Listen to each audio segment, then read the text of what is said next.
A'udhu billahi minash shaitanir rajim. Bismillahir rahmanir rahim. Mes chers frères et sœurs, assalamu alaikum wa rahmatullahi wa barakatuh. Le sermon d'aujourd'hui est un peu spécial. En effet, je ne vais pas citer d'histoire, mais plutôt regarder la parole de nos Ahlul Bayt, la parole de nos prophètes et de nos saintes figures. Le sujet que je vais évoquer aujourd'hui, c'est la propreté.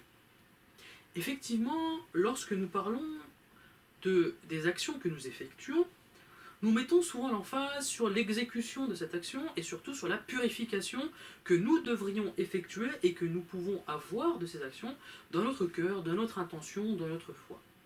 Nous mettons cette emphase surtout sur la purification de notre cœur, de notre intention.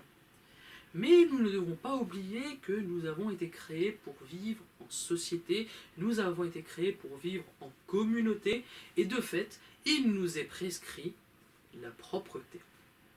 Effectivement, si on regarde le hadith de notre saint prophète, qui est celui-là, celui qui consomme de l'ail ou des oignons, qu'il s'éloigne de nous et de la mosquée, et qu'il reste chez lui.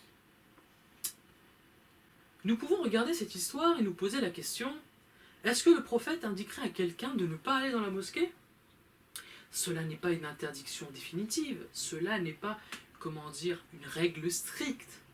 C'est une indication de la règle de la bienséance que nous devrions avoir envers nous-mêmes, envers notre corps, envers notre communauté.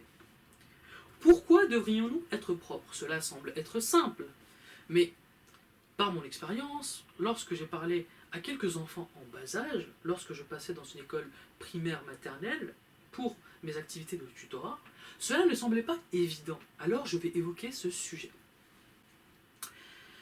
Le corps que nous avons est aussi une amanat de Dieu, c'est aussi un prêt de Dieu, c'est quelque chose que Dieu nous a fourni et que nous allons rendre lorsque nous allons mourir. Il est aussi dit dans maintes narrations que nos membres et nos organes vont parler le jour du jugement des actions que nous avons effectuées. Donc cela, effectivement, il y a beaucoup d'analyses sur les actions que nous effectuons, les intentions que nous effectuons, mais si on extrapole un peu, sans aller aussi loin que des considérations très spirituelles, juste prendre soin du corps que Dieu nous a donné est une nécessité. Effectivement, nous devons prendre soin des amanat qu'on nous confie. Nous devons prendre soin des biens qui nous sont confiés. Et le corps n'est pas une exception. Dans les actes d'adoration que nous effectuons, la propreté est quelque chose qui émet de Dieu. Nous en avons pour preuve le fait que la purification que nous devons effectuer lorsque nous faisons namaz, les purifications que nous devons effectuer lorsque nous touchons le Coran, les purifications que nous devons effectuer lorsque nous sommes tout simplement dans un état d'impureté, c'est le roussel et le réseau. Il y a toute une symbolique dans ces actions. Mais la première conséquence de ces actions, c'est l'hygiène. Lorsque nous faisons réseau, nous lavons le front, les mains, les jambes. Lorsque nous faisons roussel, nous lavons tout le corps. La purification spirituelle, la purification de notre cœur passe par la purification physique. Regardons un autre hadith de notre saint prophète qui dit « La propreté fait partie de la foi ». Effectivement, quel homme néglige son corps? Quel homme néglige l'entretien de son corps? Regardons un peu plus profondément. Pourquoi ne prenons-nous pas soin de notre corps? Il y a plusieurs réponses. La négligence. Nous faisons preuve de négligence envers notre corps. Cela peut avoir plusieurs causes sous-jacentes. Nous nous disons peut-être que nous sommes immortels et que notre corps ne vieillira jamais. Or, il va vieillir. C'est aussi une erreur. Nous devons rappeler que nous sommes mortels et le jour du jugement arrivera, etc. Mais une considération purement physique. Il faut prendre soin de notre corps pour ne pas souffrir, tout simplement. Nous ne sommes pas immortels. Nous mourrons un jour. Une autre cause de la négligence de notre corps, c'est peut-être un manque d'amour de soi, un manque de confiance en soi. Cela ne doit pas être. Effectivement, quelle que soit la cause qui nous pousse à négliger notre corps, nous devons remédier à ce problème. Cela ne sied pas aux croyants. La propreté fait partie de la foi. Le cinquième imam, encore une fois, regardons les paroles de nos Ahlul Bayt, passer le balai à la maison éloigne la pauvreté. Comment passer le balai pourrait éloigner la pauvreté? Et parce que tout simplement, passer le balai à la maison rend la maison plus propre, et lorsque nous accueillons des invités, que ce soit des invités pour les recevoir juste pour les nourrir, ou peut-être même pour discuter affaires, une maison propre aura un meilleur effet sur ces personnes qu'une maison sale.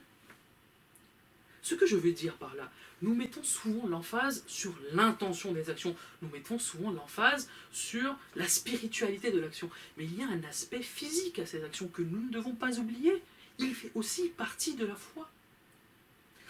Un autre hadith du Saint-Prophète, s'il aurait pu rendre quelque chose obligatoire, parce qu'il n'a pas rendu quelque chose qui lui préférait obligatoire dans la religion de Dieu, mais il dit que s'il avait pu rendre quelque chose obligatoire, c'est de se laver les dents avant la prière. Combien d'entre nous, étant petits, n'ont pas voulu se brosser les dents avant d'aller se coucher en nous disputant avec nos parents? Nous devons nous rappeler de la parole de notre Saint-Prophète. La bienséance nous impose de nous laver. Parce que si nous ne nous lavons pas, nous faisons preuve d'un manque de respect, non seulement envers nous, comme je viens de le dire, mais envers les gens avec qui nous parlons. Si nous allons parler à quelqu'un, que ce soit lors d'un entretien d'embauche, d'un examen scolaire, ou même pendant le namaz, nous nous mettons devant Dieu, nous nous rendons devant Dieu. Dans le Quran Khani, lorsque nous allons nous asseoir, nous nous mettons devant les gens pour lire la parole de Dieu. Si nous sommes sales, si nous nous ramenons dans un costume qui n'est pas adapté à la cérémonie du lieu, nous faisons preuve d'un manque de respect envers eux. Notre propreté, notre discipline n'impacte pas que nous-mêmes. Non, nous vivons en communauté. Et donc, ces actions que nous devons effectuer sur nous-mêmes ont des conséquences sur les autres et de fait, nous devons prendre soin de nous. Encore une fois, une autre parole de nos Ahlul Bayt. L'imam Ali dit « Dieu n'aime pas que son serviteur se promène en étant sale ou impur à un tel point que ceux qui l'entourent s'éloignent de lui. » La leçon qui est à tirer de ces hadiths est évidente. Ne vous promenez pas dans la rue en étant si malodorant que les gens s'éloignent de vous. Cela ne sied pas aux croyants. Effectivement, pourquoi, encore une fois, nous vivons en société, cela impacte notre image et par extension, l'image de notre religion.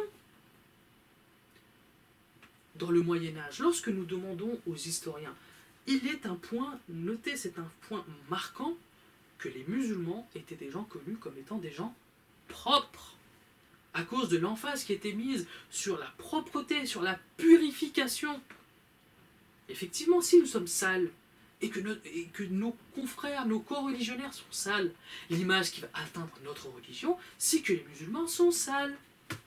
Et cela n'aura peut-être pas, un impact spirituel, mais cela va repousser naturellement toute personne qui tentera d'engager la conversation avec nous. Cela impactera tout naturellement toutes les causes en quoi nous croyons et que nous voulons défendre, qu'elles soient religieuses ou non d'ailleurs. Si nous voulons défendre une association caritative, les gens se rendront compte que peut-être nous sommes sales, nous ne prenons pas soin de nous. Comment pourrions-nous prendre soin de leurs affaires ? Dans un examen scolaire, dans une compétition scolaire, si nous sentons mauvais, les gens vont se moquer de nous, de l'école que nous représentons. Quelle que soit la situation, ce genre de situation impacte qui nous sommes et qui nous représentons. Encore une parole de l'imam Ali. Il y a beaucoup de petites paroles comme ça. Dieu n'aime pas que son serviteur aille rendre visite à quelqu'un sans se préparer. Quelle préparation voulez-vous lorsque vous allez rendre visite à quelqu'un ? C'est vous rendre propre, c'est vous rendre beau, c'est de prendre des beaux habits pour rendre hommage à la personne que vous visitez. Encore une fois, une question de respect envers vous-même et envers la personne avec qui vous allez dialoguer, avec laquelle vous allez avoir, une interaction. Le corps que nous avons est un bienfait de Dieu. Et si nous nous référons au Coran, sourate 93, verset 11, « Et quant au bienfait de ton Seigneur, proclame-le » Si nous voulons appliquer cette ayat à notre corps, le corps est un bienfait, la santé est un bienfait. Comment pouvons-nous proclamer cette santé ? En prenant soin de notre corps, en faisant en sorte que cette santé continue.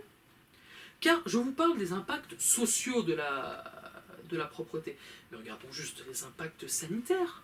Si nous restons sales, si nous vivons dans un environnement sale, les nuisibles viendront venir dedans.